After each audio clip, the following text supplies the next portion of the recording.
Olá, pessoal, sejam bem-vindos para mais uma aula de embriologia e hoje com o tema quarta semana de desenvolvimento. E é como nós já falamos que essa semana é uma semana complexa, nós iremos dividir a quarta semana em três etapas, onde essa primeira parte vocês vão ter aí o intuito de identificar essas estruturas e saber um pouco como foi se formando. E à medida que nós vamos avançando nessas partes, que dividimos em três, vocês vão identificando essas estruturas como algo relevante e indispensável para o embrião e também saber em que estrutura vai gerar outras estruturas. Porque nós vimos que a embriologia é em constante mudança e tudo se aproveita para gerar outros tecidos. E nada mais importante do que sempre analisarmos aquela nossa velha e boa tabela de progressão. Nós já estamos aqui, ó, na quarta semana, é o período denominado período embrionário, é um período no qual nós vamos ter aí o período somítico, nós vamos entender por que se dá esse período somítico. Nós também temos aqui como processos biológicos três indispensáveis fases, que é o processo de morfogênese, organogênese e histogênese. A morfogênese nada mais é do que a diferenciação de tecidos e órgãos. Aí é onde nós vamos ter o processo evolutivo, desde um órgão primitivo até a sua estrutura final, se tornando assim um órgão definitivo. O processo de organogênese, nós vamos identificar aí que a criação desses órgãos primitivos é a criação de órgãos, como já se fala. E gênesis, criação. Então, é o início aí desses órgãos e nós vamos identificar como esses órgãos foram criados. E o processo de histogênese, que nada mais é do que a diferenciação celular, e a gente vai analisar diversos tecidos. Como isto está ligado à histologia, nós vamos identificar de que tipo de tecido esse órgão, essa estrutura foi gerada. E esse embrião já tem o nome de fato de embrião a partir da quarta semana até a oitava semana, e em diante ele vai se chamar feto, ok? Então, essa tabela de progressão, como nós já falamos, é uma tabela que está constantemente envolvida no nosso processo de aprendizado. Também teremos nessa quarta semana o processo de plegamento. Esse processo de plegamento nada mais é do que o nosso embrião, até a terceira semana, ele tinha uma forma plana, onde ele não tinha estrutura circular, né, cilíndrica, e a partir do processo de plegamento, esse embrião se torna aí de forma cilíndrica, onde esse cilíndrico é chamado de ueco, porque ele tem uma cavidade dentro dele, que vai formar aí o intestino primitivo. E nós vamos aí vendo essas transformações a partir do momento que nós vamos vendo esse processo evolutivo, ok? Então, que fique muito bem claro essas tabelas de progressões, vamos estar em constantemente contato com essas tabelas, então se familiarizem muito bem com cada estrutura dessa, ok? Nós vamos ver aí a anatomia desse embrião de 28 dias, como nós sempre analisamos a anatomia do embrião, a anatomia do embrião de 28 dias, sempre lembrando, esses 28 dias é após o processo aí que houve o processo de ovulação, houve o processo de fecundação. Então, esses 28 dias é após o processo de fecundação, certo? Essa contagem sempre é feita depois do processo de fecundação, que vai dar origem aí a essa célula humana, que é o início, que é o zigoto ou a célula uevo. Nós vamos identificar que esse embrião, ele tem como estrutura, a anatomia dele anatômica ainda se transforma em duas esferas, onde nós vamos ter a esfera de maior tamanho, que seria essa esfera aqui, que tem como sobrenome, que nós já vimos aí, estamos cansados de ver, que é o saco coriônico. Esse saco coriônico conta com sua parede do saco coriônico, que é formado pelo mesoderma extraembrionário somático, pelo sintotrofoblasto e pelo sincício trofoblasto. Obviamente, nós vamos estudar nessa quarta semana que houve gerações, transformações, e esse embrião a cada dia está mais desenvolvido e tomando a anatomia humana, de forma humana, que a gente pode identificar, não é isso? E a esfera de menor tamanho se refere-se ao embrião, à cavidade amniótica e o saco vitelino. Então, nessa quarta semana, podemos perceber que esse embrião, ele agora não tem mais estrutura, que foi o que a gente disse, de de plano. Ele tem uma estrutura de forma cilíndrica, porque houve o processo aí de plegamento. Então, nós vamos estudar também, visualizando essa imagem, que esse endométrio materno, que passou pelo processo aí de implantação, lembrando sempre a questão do hormônio, que o hormônio é importante nesse processo de desenvolvimento embrionário. Esse endométrio está recebendo constantemente progesterona, que vem secretada lá do corpo amaríxo, que está sendo estimulada pela hormona gonadotrofina coriônica, que está sendo secretada pelo sincício trofoblasto. Sempre podemos e devemos fazer esse link de integração dos assuntos para que tenhamos sempre em mente, né, fresco, todo o que nós aprendemos gradativamente na matéria. Sabemos que esse endométrio está passando aí pelo processo de reação decidual, é o processo no qual o endométrio está sendo fagocitado, ele está sendo invadido por um corpo estranho, porém esse endométrio sabe e ele detecta que esse corpo estranho se refere ao embrião e ele vai estar se preparando aí para um processo de embaraço. Então esse endométrio, ele age de forma positiva e benéfica para esse embrião. Como esse endométrio, à medida que vai crescendo, a gente pode analisar, ó, que esse daqui é o endométrio também materno, aonde esse embrião era tão pequeno que ele se implantou nesse endométrio e não tinha, né, vamos dizer assim, ele não ocupava a luz do útero. Então, a luz do útero, a gente pode identificar que o útero ele tem aí 7,5 comprimentos, né, centímetros de comprimento, e 5 centímetros de largura. Então, o útero, se ele não tiver com um embrião, ele vai estar vazio na luz do útero. Então, esse embrião, quando ele se implantou aí, né, aí no final da primeira semana para o início da segunda semana, a gente viu que a luz do útero não estava ocupada por nada. Então, à medida que esse embrião vai se desenvolvendo, ele vai ocupando a luz desse útero e a cada momento ele vai aí, ó, até o momento que ele vai tapar toda essa luz do útero, que vai estar ocupada aí desse embrião. E visto isso, esse endométrio que a gente viu que ele está passando aí pela reação residual, nada mais lógico do que pensar que ele vai acontecer mudanças morfológicas nesse endométrio. E a gente viu que os tecidos eles vão se modificando à medida que eles estão recebendo algum tipo de hormônio. Então, eu posso afirmar que esse endométrio que está aqui envolvendo esse embrião e esse endométrio que está aqui em contato com esse embrião é mais rico vamos dizer assim, de nutrientes embrionários, de substâncias embrionárias. Então, consequentemente, eles vão sofrer mais câmbios embrionários do que esse endométrio que não está em contato diretamente com esse embrião. Então, visto isso, esse endométrio vai passar por mudanças morfológicas, onde nós vamos ter diferenciação desse endométrio. Esse endométrio vai se dividir em 3 regiões, onde nós vamos ter, como a gente sabe que esse endométrio vai passar pela reação decidual, então nós vamos ter 3 diferenças de suas decíduas. Então nós vamos ter a decídua basal, nós vamos ter a decídua capsular e a decídua parental. A decídua basal, ela vai estar entre o saco coriônico e o miométrio. Sabemos que o miométrio é a capa intermédia desse útero. É onde tem os músculos, onde vai estar os nervos, os vasos. É o miométrio que é responsável pela contração na hora do parto. Então, esse miométrio, ele é uma estrutura que é fixa no útero. Então, ele não pode ser implantado. Então, lembrando sempre que esse endométrio, se caso houver uma implantação de um embrião, no caso for uma falha embrionária, vai se dar aí uma patologia. Então, tudo que não é fisiológico, não é algo que deve se acontecer, é algo patológico. Então, nós vamos ter aí a primeira região diferenciada aí, que é a decídua basal, que seria essa daqui.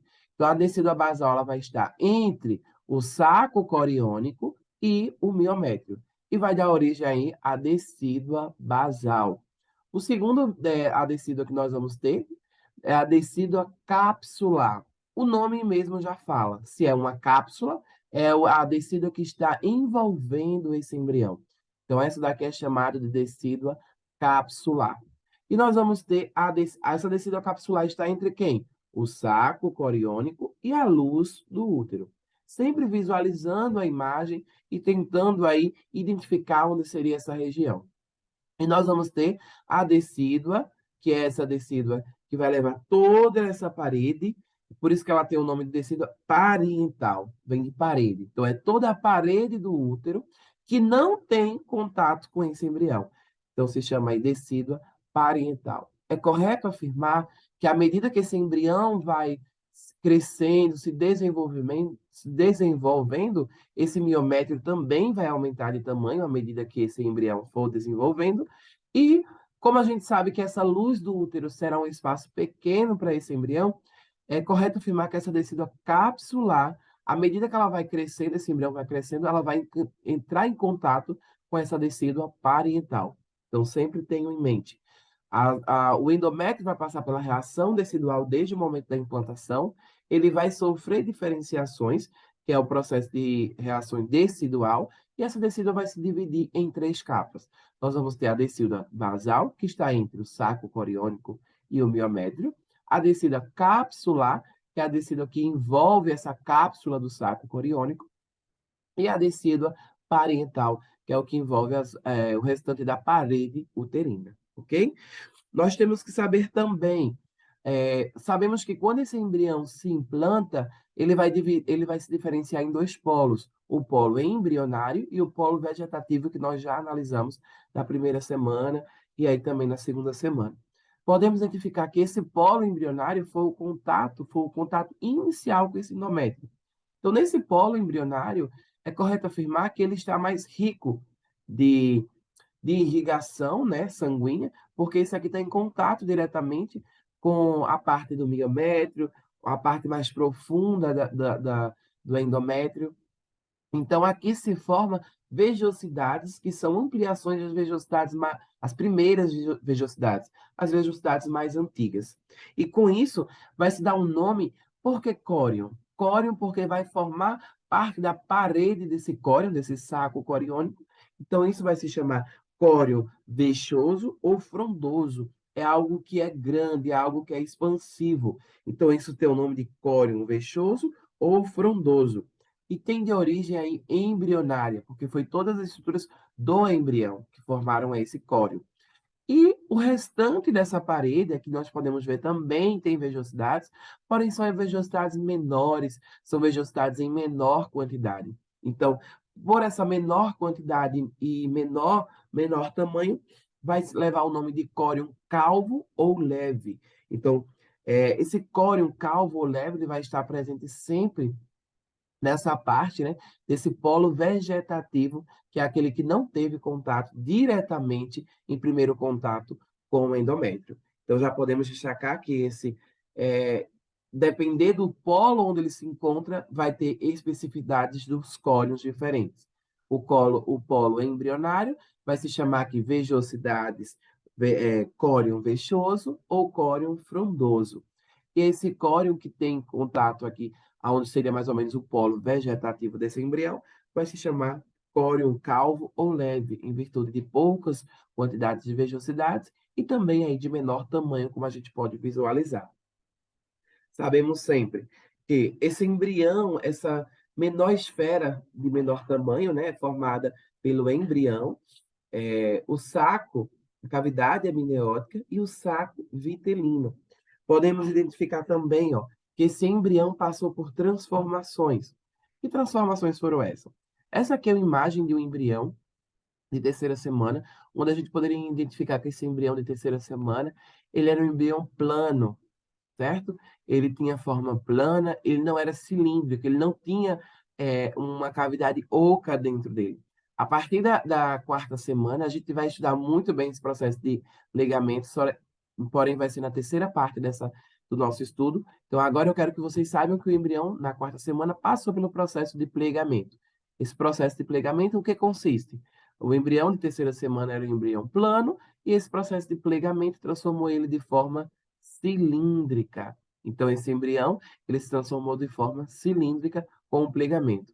Lembrando sempre também que o pedículo de Firracion se encontrava na parte caudal desse embrião plano de terceira semana, porém agora esse pedículo de Firracion se encontra na parte ventral desse embrião de quarta semana. Outras estruturas que passam por uma transformação muito drástica são os anexos extraembrionários. Podemos identificar aqui a cavidade amniótica, o saco vitelino e o pedículo de Firracion. Já identificamos que o pedículo de Firracion se encontrava na parte caudal da terceira semana, e nessa parte da quarta semana se encontra na parte ventral. Outra estrutura muito importante.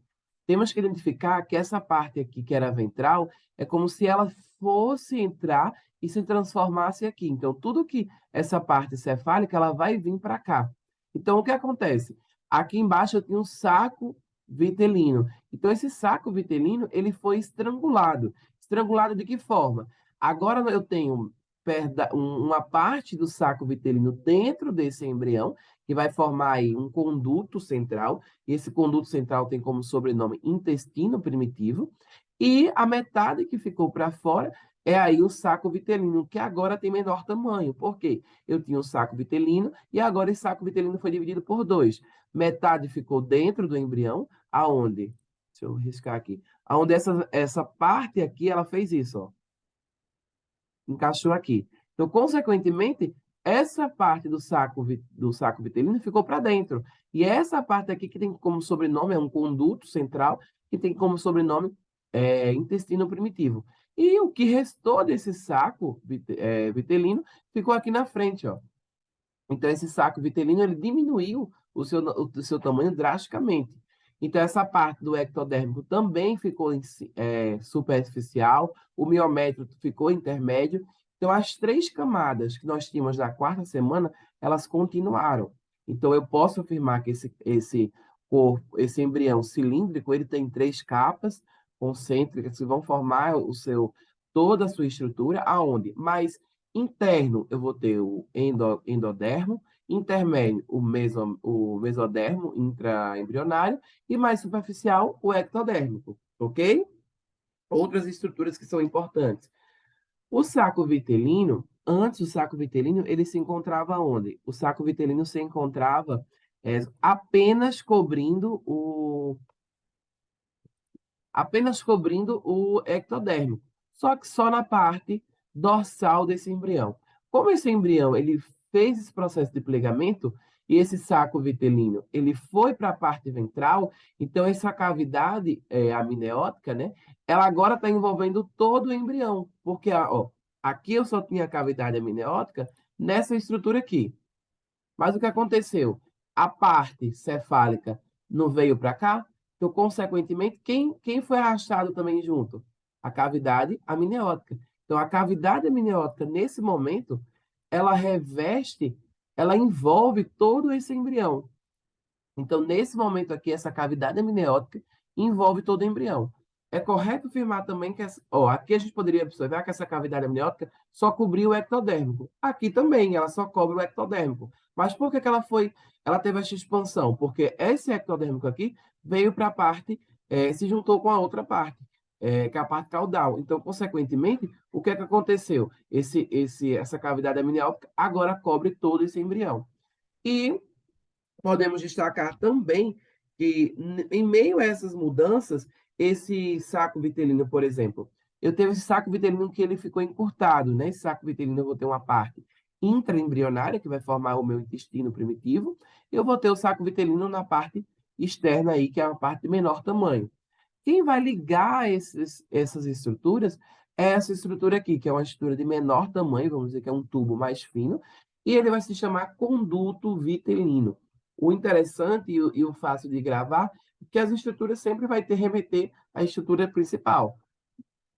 Então, se era saco vitelino, eu vou ter um conduto que liga essa parte externa da parte interna. Então, essa parte aqui vai se chamar conduto vitelino. Ok? Então, essas são as estruturas de maior relevância que nós podemos ver nessa parte dos anexos extra-embrionários. Então, ó, com a unção e com essa mudança dessa estrutura aqui, eu posso identificar que agora eu tenho essa estrutura aqui, ó, que é formada pelo pedículo de Firracione, certo? É formada pelo conduto vitelino e está coberta por quem? Pelos âmnios, certo? Essa estrutura precursora aqui, primitiva, vai se chamar cordão umbilical primitivo. Esse cordão umbilical primitivo, nós sabemos que ele tem a sua inserção no umbigo embrionário, certo? Então, é no umbigo desse embrião. Nós sabemos também que esse cordão vai ser indispensável para o processo de nutrição desse embrião. Esse cordão que ele vai levar tantos nutrientes quanto oxigênio, vai trazer também, levar para a mãe esse dióxido de carbono, esses gases que fazem mal, né, em excesso, vão tornar o sangue ácido, até porque nós sabemos que o sistema circulatório desse embrião já está funcionando, teve origem lá na terceira semana, nos mesodermas extra-embrionário, somático, esplênico, o intra-embrionário, nas vejosidades coriônicas. Então, sempre tenho muito bem em mente todo esse processo vascular que foi formado já na terceira semana. E nós vamos sempre ter em mente também que quando acontece um câmbio, esse câmbio vai acontecer tanto na parte interna quanto externa. Então, é isso que sempre também vamos analisar esses câmbios que acontecem, certo? Então, aqui nós podemos analisar essa imagem, se a gente fosse observar a parede do córeo, formado pelas três paredes, os três tecidos que nós já sabemos, a coraça citotrofoblástica, que marca aí o fim da implantação. Essa coraça tem origem do citotrofoblasto, o citotrofoblasto, o citotrofoblasto, o mesoderma extraembrionário. Qual mesoderma é esse? Somático. Tem esse celoma extraembrionário. Nós já sabemos que né, na terceira semana já foi criado esse celoma e intraembrionário também, né, que se encontrava dentro do mesoderma intraembrionário, onde a gente teve a diferenciação desse celoma, em celoma pericárdio, celoma pleural, certo? E dependendo aí da sua região. Nós vamos ter esse âmnios, né, que vai cobrir agora todo esse embrião, e aonde tem essa cavidade amniótica, está repleto do líquido amniótico. Nós temos aí as decíduas, que nós já vimos essas diferenças, né? Nesse momento aqui podemos ver a decídua capsular, que seria a decídua basal, e essa daqui poderia ser a decídua parental, aqui. E nós vamos ter o celoma umbilical. Esse celoma umbilical ele vai ser o intermédio, a forma de comunicação do celoma extraembrionário com o celoma intraembrionário. Então, a gente sabe que o celoma intraembrionário foi criado aí na terceira semana e o celoma extraembrionário vai ter aí desde o início das formações da primeira semana, da segunda semana. Então, essa forma de ligação do celoma intraembrionário com o extraembrionário, nós vamos ter aqui o celoma umbilical, ok? Essa daí é uma imagem que nós podemos visualizar como foi formada, como está constituído esse embrião de forma cilíndrica. Então, ó, reafirmando o que nós já falamos, esse embrião ele está composto aí de suas três capas concêntricas. Nós vamos ter aqui mais internamente o endodermo, certo? Esse endodermo ficou com uma parte aí do saco vitelino que formou aí um conduto central. Esse conduto central deu origem ao intestino primitivo. A gente viu que ficou metade, né, parte do saco vitelino para fora, e esse saco vitelino está ligado aí ao intestino primitivo através aí do conduto vitelino, ok? Mais intermédio, nós vamos ter o mesoderma intraembrionário. O mesoderma, nessa etapa, já tem constituído todas as suas estruturas que nós já estudamos na terceira semana, como placa cardiogênica, mesoderma laterais, somitas, somitômeros, gononefrotomo, notocorda. Então, todas essas estruturas que nós já estudamos na terceira semana quer dizer, já estão presentes nesse mesoderma intraembrionário. E mais externamente, nós vamos ter o ectodérmico. Em algumas partes, esse ectodérmica pode ser chamado de ectodérmica superficial, porque a gente pode identificar que esse ectodérmica foi a estrutura que mais se esticou, vamos dizer assim, para cobrir esse embrião, já que ele era mais externo, então, onde a gente tinha uma camada, ele acabou tendo uma elasticidade maior para formar aí, para cobrir todo esse embrião. Então, é por isso que a gente, vamos dizer assim, é por isso que esse órgão, o maior órgão do nosso corpo, que é a pele, é formado aí pelo ectodérmico, porque esse ectodérmico é superficial a esse embrião. Então, sempre fazendo um link de integração dos assuntos que nós vamos aprendendo, sempre fazendo esse repasso geral, para que a gente tenha discernimento que a embriologia está presente não só no processo embriológico, mas também nas outras matérias, que a gente sempre vai ter essa origem embrionária.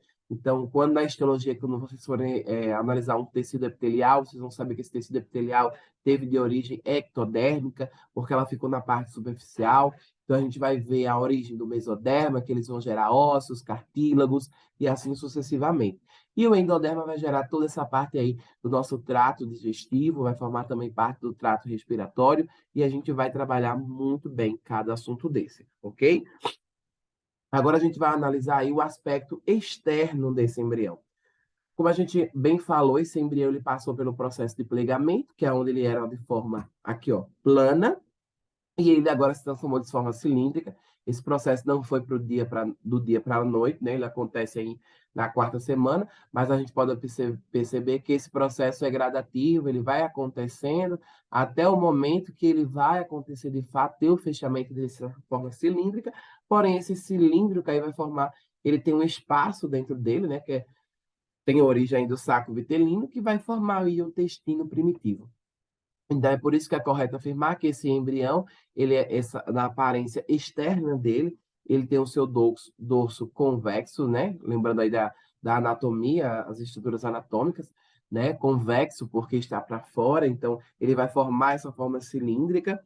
Essa pele primitiva que a gente já viu é constituída aqui, ó, pelo ectodérmico, porém, como a gente falou que esse ectodérmico, ele acabou se esticando mais, então é correto afirmar que ele tem uma camada fina e, consequentemente, essas estruturas que nós já temos no mesoderma vão deixar aí os seus releves aí, né, os seus releves no ectodérmico. Entre eles, nós vamos ter os somitas, o coração, os arcos braquiales, todas essas estruturas que vão fazer releves de um ectodérmico, porque esse ectodérmico aí é uma estrutura fina, né, uma pele fininha ainda. Então, a gente vai ter essa pele constituída desse ectodérmico. Essa pele mais superficial é formada de ectodérmico e a pele mais íntima, mais profunda é formada aí pelos mesodermos. Como a gente sabe que esse mesodermo já tem a diferenciação dele, a gente sabe que a gente tem que identificar de onde foi formada essa pele primitiva de origem mesodérmica, que vem lá dos somitas, dos somitômeros, da parede do mesoderma lateral. Então, tudo isso vai formar parte desse mesoderma, dessa pele primitiva, ok? Sabemos também, tendo uma análise geral desse embrião, esse embrião agora vai tomando, né, a morfologia de nós, seres humanos, à medida evolutiva, claro. Esse embrião agora, ele já apresenta características que são indispensáveis para o processo de formação embrionária. Nós não podemos identificar também que esse embrião já vimos que ele tem forma cilíndrica. Então, nessa imagem, podemos ver aqui as placodas, placoda cristalina, e vamos identificar como foi criada essa placoda, esse processo frontonasal, processo maxilar, o estomodeu, esse estomodeu aí que vai ser a boca primitiva do nosso embrião, a fossita auditiva, o processo maxilar. Então, vamos analisar como foi gerada todas essas estruturas, ok?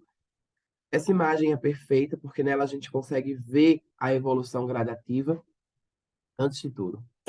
Antes de a gente falar do processo de criação dessas placodas, desse processo, temos que falar aí dos arcos braquiais e também aí dos surcos braquiais. Quando a gente fala em surco braquial, esses surcos braquiais nada mais são do que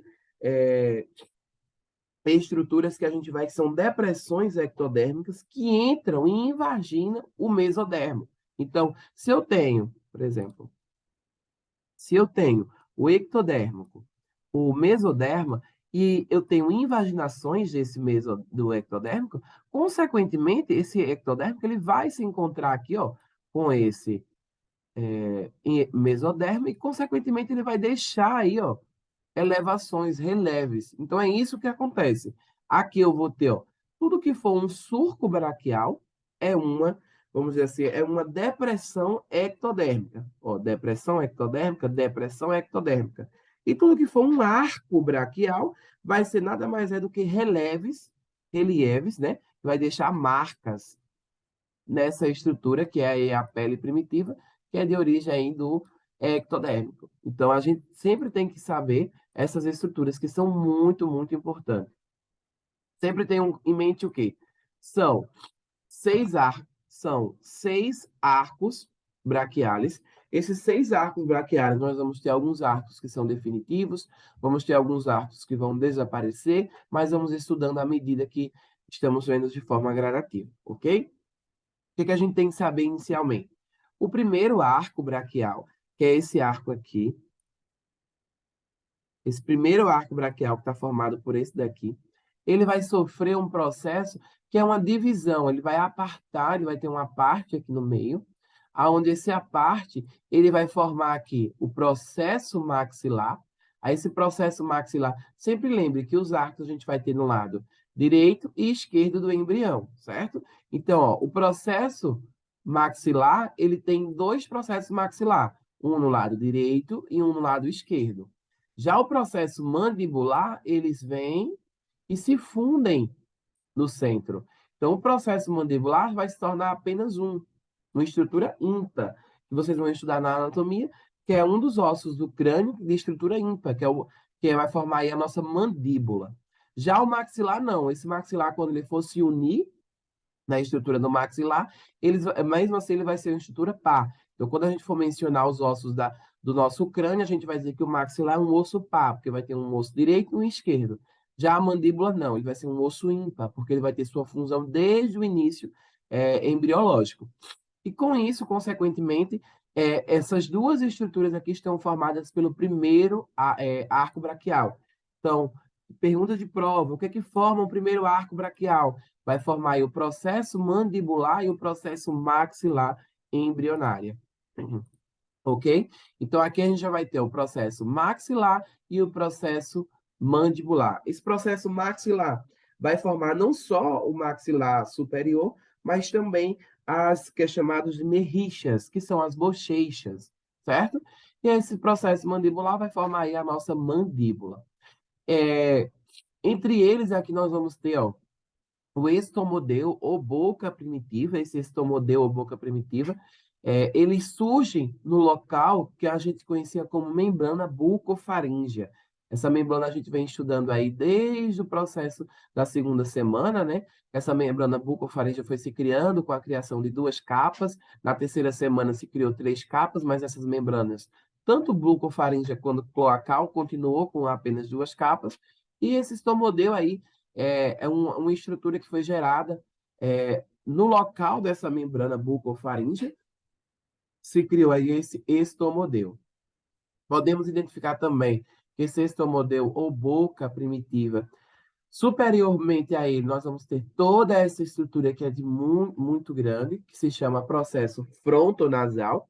Esse processo frontonasal vai formar tanto a frente, que seria a testa, a nossa testa, quanto o nariz, certo? Então, esse processo frontonasal vai formar toda essa parte que é aqui nossa, que é a testa e o nariz. Porém, no processo frontonasal, vai se criar algumas estruturas dentro deles, né? Entre eles.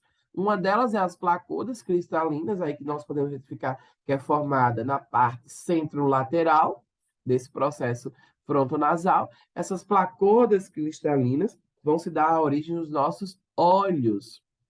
E nós vamos ter também, na parte mais caudal desse processo frontonasal, as placodas olfatórias. Essas placodas olfatórias, ela vai dar origem aos órgãos do olfato, porque lembre que o nariz quem vai formar é o processo frontonasal. Porém, essas placodas olfatórias vai formar os órgãos que vai compor esse nariz. Porque o nariz não é a parte só externa, nós vamos ter ossos, nós vamos ter cartílagos, músculos, e que vão formar aí o nosso nariz. Então, a placoda olfatória vai formar tudo aquilo que são órgãos originados do nosso nariz, ok? E mais aqui, ó, próximo ao primeiro cartílago, né? Perdão, o primeiro arco braquial, nós vamos ter aí a focita auditiva, que vai ter origem aí ao nosso ouvido, não é isso? Então, todas as estruturas que são criadas nessa parte cefálica, que é a nossa cara, vai ter origem, são muito importantes. Então, gravem muito bem, gravem as origens de cada um. Sempre quando for um relieve, é de origem pode ser um aglomerado de estruturas ectodérmicas, como também podem ser aí estruturas de relevo do mesodérmico. Então, repassem muito bem as origens embriológicas de cada um. Aqui a gente já pode identificar, ó, o releve cardíaco, ó, que seria esse daqui, ó. Lembrem sempre que o coração da terceira semana tem um coração primitivo, que eram os túbulos primitivos, Porém, o coração de quarta semana já vai se desenvolvendo.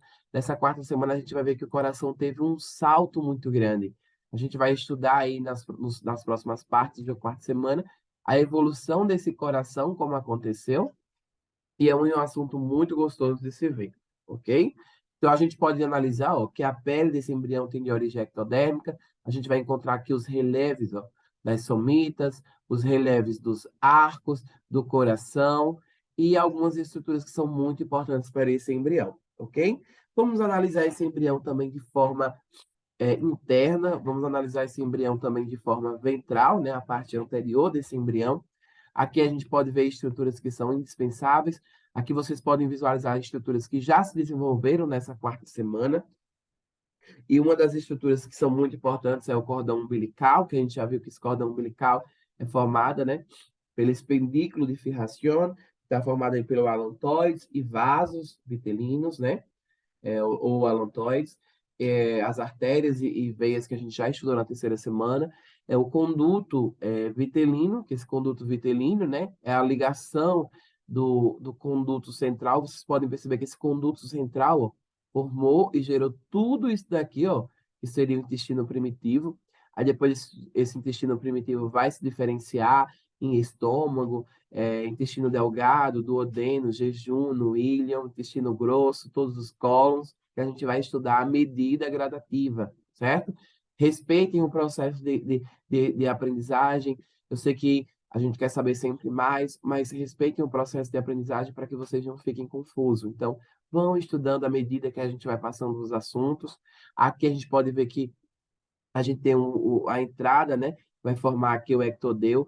Aqui a gente tem a membrana bucofaríngea. Essa membrana bucofaríngea, ela sofre uma ruptura dessa membrana bucofaríngea, onde essa ruptura vai permitir que esse intestino primitivo se comunique com a cavidade amniótica. Então, é correto afirmar que esse líquido amniótico entra para dentro desse embrião, e a gente vai ver que quando esse líquido amniótico entra para dentro do embrião, isso vai fomentar e vai desenvolver alguns órgãos que são indispensáveis para a vida humana. Um deles é os rins, já vai ter o seu funcionamento desde a vida pré-natal. A gente vai analisar também estruturas precursoras como o coração. Ó, a gente já pode ver que esse coração ele já vai tomando forma aí, né, desse coração. Alguns esboços musculares. A gente vai ter estruturas cefálicas, que são as vesículas cefálicas, que são muito, muito importantes. Essas vesículas cefálicas, na quarta semana, elas são compostas por 3 vesículas cefálicas, tem como sobrenome prosencéfalo, mesencéfalo e robencéfalo. A sua ordem é muito importante, porque na parte mais ventral e mais superior nós vamos ter o prosencéfalo, entre elas nós vamos ter o mesencéfalo e vamos dizer, a estrutura de gradativa, né? Mais caudal, nós vamos ter o roboencéfalo. Como eu, Renan, faço para gravar essas estruturas? Tudo que vem antes de algo se chama pró ou pré. Então, vou ter aí o prosencéfalo. Se está entre eles, é o meio. Então, M, eu vou ter o mesencéfalo. E o que vem por trás é ré. Então, R, eu vou ter o roboencéfalo. Então, são algumas formas que a gente faz para gravar essas estruturas, porque são muito importantes. Porque a localização dessas estruturas vão gerar estruturas que são muito importantes. Então, daí a gente vai ter o prosencéfalo, o mesencéfalo e o robencéfalo, certo? E a gente vai identificar agora como acontecem essas estruturas. A gente sabe que essas estruturas que são de origem aí muito importante são as vesículas. Elas têm de origem do tubo neural. A gente vai ver como se formou esse tubo neural. A gente tem lá o surco neural na camada lá, né? Que era no ectodérmico. Esse surco neural vai ter sua invaginação para dentro do mesoderma embrionário. Porém, eu não quero entrar ainda nessa discussão, porque a gente vai ver aí nas próximas partes, certo? De início, eu quero que você saiba o quê? Que essas vesículas são de origem do tubo neural, que é de origem ectodérmica. Essas vesículas têm as suas diferenciações em 3 vesículas, que é prosencéfalo, mesencéfalo e roboencéfalo. Aí vamos lá. Essas vesículas, elas vão ter os seus acortamentos, que são algumas acortaduras que vão servir para dar alguns pliegues. No mesencéfalo, que é essa daqui, eu vou ter o pliegue que vai se formar, que se chama pliegue mesencefálico. Então, esse pliegue já vai levar o nome, né, dessa estrutura, que é o pliegue mesencéfalo. Nós vamos ter entre o roboencéfalo e a estrutura que é precursora, que é a continuação, nós vamos ter o pliegue cervical. Aí vamos analisar. Eu sei que é um tubo neural que vai formar essas estruturas, que são as vesículas. Aí eu vou voltar a imagem lá. Esse tubo, né, que é o tubo neural, vai formar aqui as três vesículas, e como continuação da última vesícula, que é o roboencéfalo, toda a sua continuação aqui vai dar uma estrutura que se chama medula espinhal. Vocês vão identificar essa médula espinhal, que é essa médula espinhal, que é a estrutura que está entre as vértebras na coluna cervical, que vocês estão estudando aí em anatomia. Então, essa médula espinhal tem de origem aí do tubo neural. E a mesma origem que vai formar aí essas estruturas que nós estamos vendo aqui, tanto o prosencéfalo, quanto o mesencéfalo, o roboencéfalo e a médula espinhal, vai formar o que a gente chama de sistema nervoso central. Então, esse sistema nervoso central vai formar aí essas estruturas que são de grande importância, que é originada aí do tubo neural. Então, a gente vai ter aí os pliegues, um aqui no mesencéfalo, que se chama pliegue mesencéfalo, e uma entre o roboencéfalo e aqui, né? Essas duas vão ser os pliegues mesencefálicos, e esse aqui, o pliegue entre o roboencéfalo e a médula, vai se chamar pliegue cervical, porque é a altura das vértebras cervicais, certo? Podemos identificar também que no prosencéfalo nós vamos ter algumas estruturas que são originadas, que são aqui as vesículas ópticas. Essas vesículas ópticas, elas vão em direção ao ectodérmica superficial para se encontrar lá com as placodas, né? As placodas cristalinas. Como também as placodas cristalinas, quando tem a sua origem, vai de encontro também a essa vesícula. E elas vão se encontrar, né, no meio do caminho, podemos dizer assim, e se juntar para formar aí todo o que é aí a nossa visão, né, os nossos olhos. E também nós vamos ter aqui nessas vesículas ópticas algumas diferenciações. Essas vesículas ópticas, né, nós vamos ter aqui, elas vão lá de encontro às nossas placodas e entre elas vai formar aqui um pedículo óptico. Esse pedículo óptico é quando a parte mais distal cresce mais do que a parte proximal, obviamente. Então, entre elas vai formar aqui um estreitamento. E esse estreitamento aqui tem como nome aí pedículo óptico. Nada mais é do que isso, certo? Esse pedículo óptico são estreitamentos aí entre a parte distal e proximal dessa estrutura. E uma estrutura que é muito, muito importante, que nós estudamos no nosso primeiro assunto, que foi generalidades, né? Que é uma glândula que fica no nosso crânio, que é a hipófise. A hipófise, deixa eu mostrar ela aqui, ó. A gente vai ter um esboço dessa hipófise aqui. Essa hipófise, ela está formada por duas partes. Essa hipófise está formada por uma parte que se chama adenohipófise e uma parte que se chama neurohipófise, certo? E agora a gente vai ver como é formada essas estruturas. Essa é uma imagem que, particularmente, eu não gosto muito dessa imagem, porém, essa parte da criação da hipófise são muito, muito difíceis imagens fidedignas. Então, eu preferi sempre trazer a imagem do livro, porque é algo mais, vamos dizer assim, mais real da realidade, mais real. Algo mais perto da realidade que a gente pode vivenciar, certo? Então, aqui a gente vai ter, ó, o prosencéfalo, lembre logo, o prosencéfalo é a vesícula que vem primeiro. Então, eu vou ter o prosencéfalo, eu vou ter aqui, ó, intermédio, eu vou ter, obviamente, isso aqui, que estrutura é essa? É o mesoderma, né? Então, aqui, ó, em azul, eu vou ter o ectodermo. Por que ectodermo? Porque a gente sabe que o ectodermo ele vai fazer a parte da nossa pele. Então, obviamente, ele vai entrar ali no estomodeu, que é a nossa boca, né? E vai formar também essa parte da nossa boca. Então, a gente sabe que esse ectodermo está formando também esse estomodeu.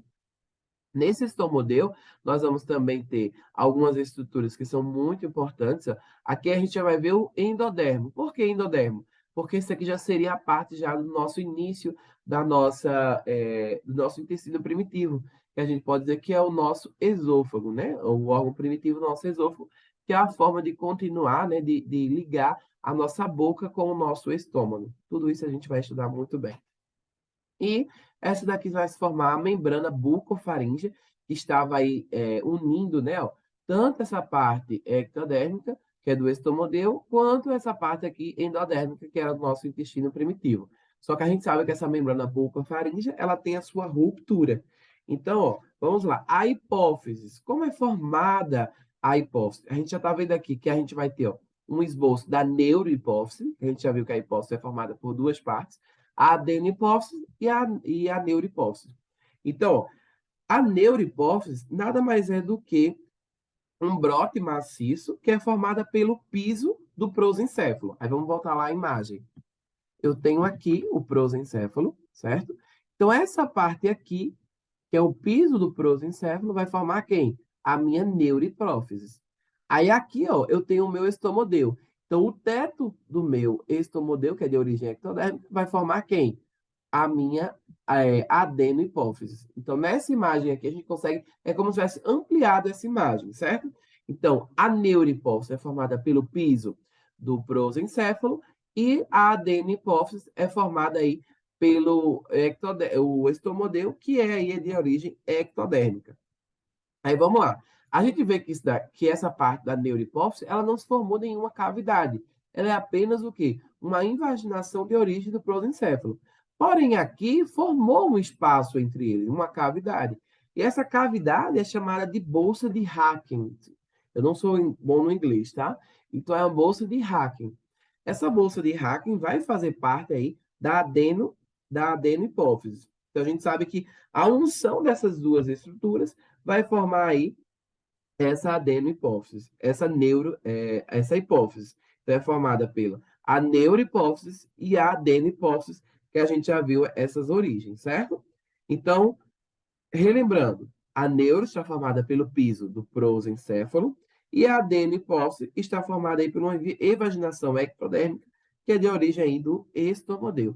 E a unção dessas duas estruturas aqui, a medida gradativa e desenvolvimento embrionário, vai formar aí a hipófise, que vai ser uma importantíssima glândula no processo, né, no sistema endócrino, que a gente já viu que a hipófise vai secretar lá em ciclos a FSH, a LH, que vai aí regular os ovários, que vão secretar estrógeno, progesterona, sempre fazendo aí essa integração do nosso conteúdo, ok?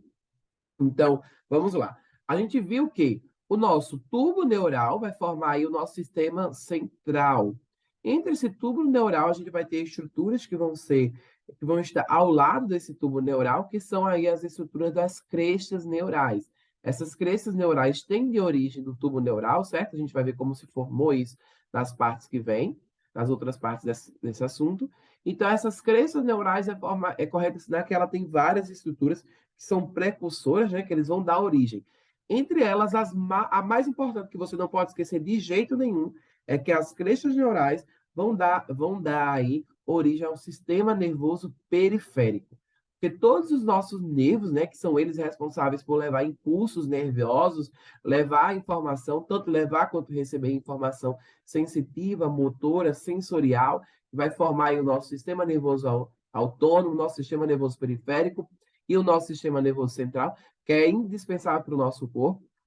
Eles são responsáveis pelo movimento, são responsáveis pela dor, sensibilidade, entre outras importâncias. Então, nós sabemos que o nosso sistema nervoso central é formado pelo tubo neural e o nosso sistema nervoso periférico pela cresta neural. Entre outras estruturas que são muito importantes, nós temos aí as células parafoliculares, nós temos aí o tecido conectivo das glândulas tiroide, glândulas paratiroides, timo. Vamos dizer que essas são as estruturas mais relevantes das crenças neurais. Obviamente, as estruturas que eu coloquei lá no resumo também são de suma importância, então dê uma olhadinha, mas essas que eu falei, vocês não podem esquecer de forma nenhuma, que a gente vai trabalhar muito ao decorrer da disciplina. Então, a gente já viu que essas crestas neurais são de origem do tubo neural e vão formar aí, indispensavelmente, o nosso sistema nervoso periférico.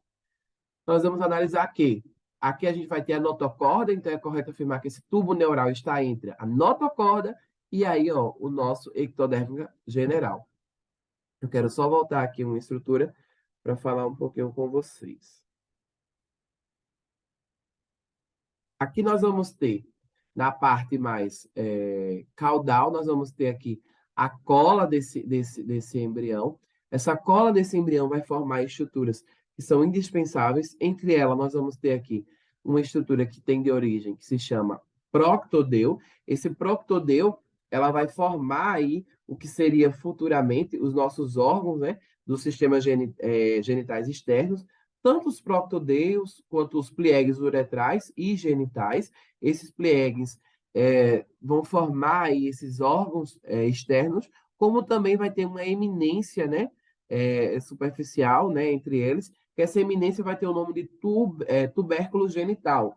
Esse tubérculo genital, a gente vai ver a importância dele, tanto no homem quanto na mulher. Então, todas as estruturas que nós estamos citando, que faz parte dessa parte mais inferior desse embrião, é indiferente. Então, esse embrião ele vai desenvolver essas estruturas, tanto se ele for um embrião homem, quanto se ele for um embrião mulher, certo? Se for um homem ou uma mulher, independente do seu cromossoma. Então, essas estruturas vão ser indispensáveis.